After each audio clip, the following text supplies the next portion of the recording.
Sa ating Sports 5, ipinaliwanag naman ni Gilas Pilipinas head coach Tim Cone kung bakit isinama sa final 12-man lineup ang player niya sa Hinebra na si RJ Abarrientos. Git ni Cone, mas alam daw ng reigning Rookie of the Year ang sistema dahil nakasama na raw siya sa ilang nagdaang ensayo. Gamit din ni Cone sa Gilas ang triangle offense na pinaiiral niya sa Hinebra. Sa gitna ito ng mga kumwestiyon dahil hindi nakapasok si Juan Gomez de Liaño na maganda ang nilalaro sa PBA.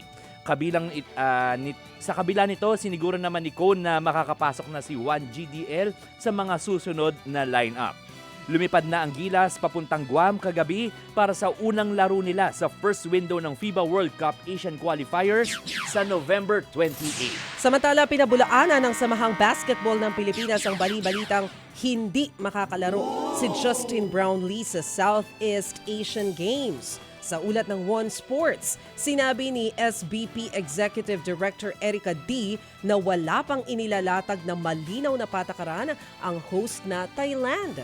Base sa ilang naunang ulat, nagpataw ng ban ang Thailand sa mga naturalized players sa 5-on-5 basketball. Sabi ng SBP, kasama si Brownlee sa lineup na sinumite nila noong nakaraang mga linggo pa.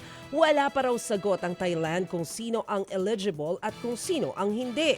Halos 2 linggo na lang bago magsimula ang SEA Games 2025 sa December 9. Sa usapang volleyball naman, nagbalik na si star Alisa Solomon sa Alas, Pilipinas bago ang kampanya sa SEA Games. Nakiisa na ulit sa ensayo si Solomon matapos umuwi galing Japan, kung saan siya naglalaro bilang professional.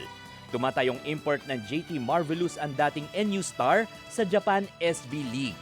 Nasa huling bahagi na ng paghahanda ang Alas Women habang unti-unting nakukumpleto ang roster nila para sa SEA Games. Samantala, mangingibang bansa na rin ang middle blocker na si Del Palomata.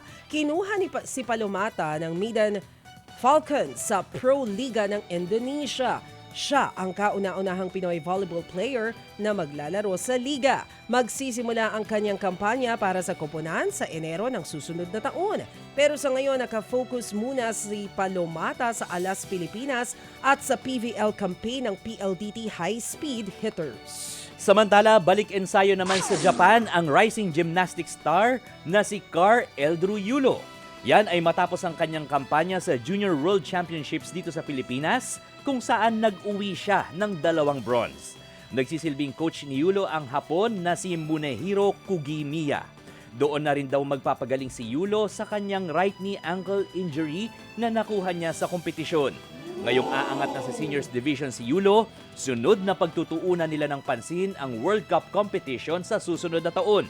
Magsisilbi raw itong qualifiers para sa Gymnastics World Championships sa the Netherlands. Mga kapatid, brothers and sisters, saan ka pa? Dito na tayo sa Totoo. Dito na tayo sa True FM. Mga kapatid, mag-subscribe and follow po kayo sa social media accounts ng True Network PH. Yan po kami, hanapin nyo lang True Network PH, Facebook, Instagram, YouTube, TikTok, and podcast.